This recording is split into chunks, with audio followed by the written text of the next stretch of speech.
एक बार गौतम बुद्ध के एक शिष्य ने बुद्ध से पूछा कि गुरुदेव, कुछ लोग हमेशा गरीब ही क्यों रह जाते हैं जबकि कुछ बहुत धनवान बन जाते हैं। तब गौतम बुद्ध ने अपने शिष्य को जो बातें बताई, उन्हीं बातों को आज हम इस वीडियो में सीखेंगे। एक आसान और सरल भाषा में। वीडियो शुरू करने से पहले हमारे चैनल को जरूर सब्सक्राइब कर लेना, क्योंकि ऐसी वीडियो आपको इस चैनल पर मिलती रहेंगी।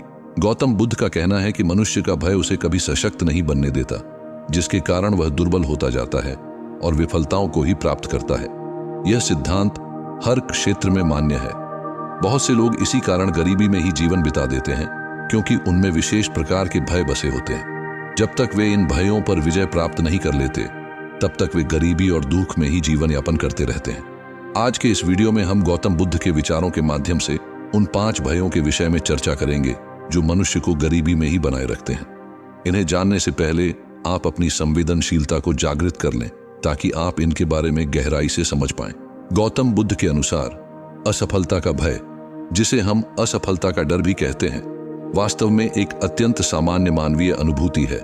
इस भय की जड़ हमारी आंतरिक चिंता या डर है, जो हमें असफल होने की स्थिति में मिलने वाले नकारात्मक परिणामों के बारे में सोचकर विचलित करती है।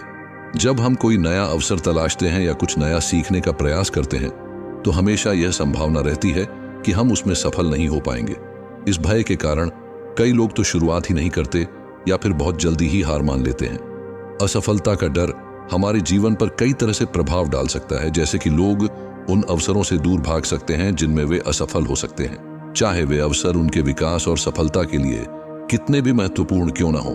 असफलता का भय लोगों को अपनी सामर्थ्य पर संदेह करने की दिशा में प्रेरित करता है, जिसके चलते वे बड़े सपने देखने से कतराने लगते हैं। असफलता के डर को गहराई से समझने के लिए आइए हम एक उदाहरण की मदद लेते हैं। एक लड़की ने एक नई प्रकार की इको फ्रेंडली लकड़ी की बोतल का डिजाइन तैयार किया, जो खासतौर पर ट्रेकिंग और बाहरी गतिविधियों के लिए उपयुक्त थी। उसने इस प्रयोग पर ढेर सारा समय और धन निवेश किया, लेकिन जब इसे बाजार में उतारने की बारी आई तो वह डरने लगी। उसे चिंता थी कि शायद लोग उसकी बोतल को पसंद नहीं करेंगे या ये बाजार में सफल नहीं हो पाएगी। उसने सोचा कि लोग उसके इनोवेशन को खारिज कर देंगे और उसका मजाक उड़ाएंगे। इस भय के चलते उस लड़की ने अपने डिजाइन की बोतलों को बाजार में नहीं उतारा और उन्हें अपने गोदाम में ही रखे रहने दिया। कई महीने गुजर गए और फिर उसने देखा कि एक दूसरी कंपनी ने एक समान प्रकार का उत्पाद बाजार में लॉन्च किया, जो कि बहुत सफल रहा। तब जाकर उस लड़की को समझ में आया कि उसका डर ही उसकी सबसे बड़ी बाधा था। उसके पास एक अनोखा और मूल्यवान उत्पाद था, पर असफलता के डर ने उसे इस अवसर का फायदा उठाने से रोक दिया। इस अनुभव के बाद उस लड़की ने संकल्प लिया कि वह दोबारा कभी भी डर को अपने सपनों के बीच में नहीं आने देगी। उसने अपने अगले प्रोजेक्ट पर काम शुरू कर दिया।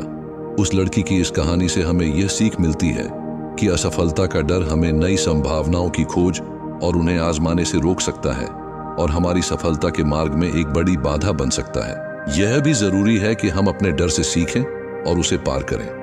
जब उस लड़की ने अपने भय को दूर किया और अपनी नई योजना पर काम करना आरंभ किया, तब उसने असफलता के डर को पीछे छोड़ दिया। इससे उसे यह समझ आया कि असफलता तो बस एक प्रक्रिया है जो हमें सफलता की दिशा में ले जाती है। असफलताओं से सीखकर और उन्हें सफलता में बदलने की हमारी क्षमता ही हमें विकास की राह पर ले जाती है। गौतम बुद्ध ने कहा है, परिवर्तन का डर वह भावना है जो व्यक्ति को नई चीजों, अनजानी परिस्थितियों या अपने जीवन में आने वाले बदलावों के प्रति चिंतित और भयभीत बनाती है। यह डर इसलिए होता है क्योंकि लोग अपनी वर्तमान परिस्थितियों, दिनचर्या और संबंधों में मिलने वाली सुरक्षा और स्थिरता को खोने से डरते हैं। परिवर्तन का डर हमें कैसे प्रभावित करता है? लोग अक्सर अपने आराम क्षेत्र में रहना पसंद करते हैं, जहां सब कुछ जाना पहचाना और नियंत्रित महसूस होता है। यह उन्हें नए कौशल सीखने या नई चुनौतियों का सामना करने से रोकता है। जब लोग परिवर्तन से भयभीत होते हैं, तब वे अक्सर उन नए अवसरों को अनदेखा कर देते हैं जो उनके करियर के लिए महत्वपूर्ण हो सकते हैं। मान लीजिए, एक व्यक्ति जो कई वर्षों से एक ही कंपनी में काम कर रहा है, उसे एक नई नौकरी की पेशकश की जाती है जिसमें बेहतर वेतन और अधिक जिम्मेदारियां शामिल हैं। हालांकि वह इस पेशकश को ठुकरा देता है क्योंकि वह नई जिम्मेदारियों और कार्य के नए माहौल से डरता है। उसे डर है कि वह नई भूमिका में सफल नहीं हो पाएगा और यही डर उसे उस अवसर को स्वीकार करने से रोक देता है जो उसके करियर और व्यक्तिगत विकास के लिए बेहतर हो सकता था। यह उदाहरण बताता है कि कैसे परिवर्तन का भय व्यक्ति को अधिक संतोषजनक और सफल भविष्य की संभावनाओं से वंचित रख सकता है। गौतम बुद्ध के अनुसार आलोचना का डर वह भावना है जब एक व्यक्ति को इस बात की चिंता होती है कि अन्य लोग उसके कार्यों, विचारों या व्यक्तित्व के बारे में क्या सोचेंगे या कहेंगे। यह डर इतना प्रबल हो सकता है कि व्यक्ति किसी नई चीज को आजमाने से पहले ही पीछे हट जाए, भले ही वह चीज उसके लिए लाभकारी हो। आलोचना के डर का कारण क्या है? अक्सर लोग चाहते हैं कि उन्हें उनके समाज या समूह में स्वीकृति प्राप्त हो, इसीलिए वे इस डर से जुड़े होते हैं कि आलोचना उन्हें अपने समाज से अलग कर सकती है।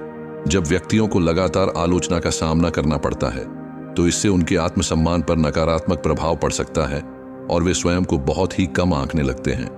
आलोचना से असफलता की भावना जुड़ी हो सकती है, जिससे लोगों को डर लगता है कि अगर उन्हें आलोचना मिली तो इसका मतलब है कि वे असफल हो गए हैं। कल्पना कीजिए कि एक कलाकार है जो अपनी कला के जरिए कुछ अनूठा और विशेष प्रस्तुत करना चाहता है, लेकिन उसे इस बात का भय सताता है कि शायद लोग उसकी कला की सराहना न करें या उसकी आलोचना करें। इस भय के चलते वह अपनी कला को साझा करने में संकोच करता है और अंततः अपने विचारों और सपनों का त्याग कर देता है। आलोचना के डर को कैसे दूर करें? इस बात को याद रखें कि हर आलोचना नकारात्मक नहीं होती। इसे अपने विकास और सुधार की दिशा में एक मूल्यवान प्रतिक्रिया के रूप में देखें। जब भी खुद से बात करें, सकारात्मक और प्रोत्साहित करने वाले शब्दों का प्रयोग करें। अपनी क्षमताओं पर विश्वास करें और उन पर भरोसा रखें। आलोचना को एक शिक्षण के अवसर के रूप में ग्रहण करें। जो भी सकारात्मक और उपयोगी हो उसे अपनाएं और बाकी को नजरअंदाज कर दें। समझें कि आलोचना और अस्वीकृति जीवन के अभिन्न भाग हैं। हर कोई कभी न कभी इसका सामना करता है, लेकिन यह आपकी क्षमताओं का आकलन नहीं है। उन लोगों के साथ समय बिताएं जो आपको समर्थन और प्रेरित करते हैं, जैसे परिवार, दोस्त या गुरु।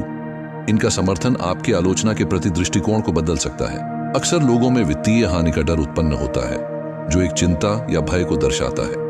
यह डर उन लोगों को ग्रस्त करता है जो सोचते हैं कि उनके निवेश या व्यवसाय में लगाए गए पैसे का नुकसान हो सकता है। जब लोग मेहनत से पैसा कमाते हैं तो उन्हें उसे खोने का डर लगता है।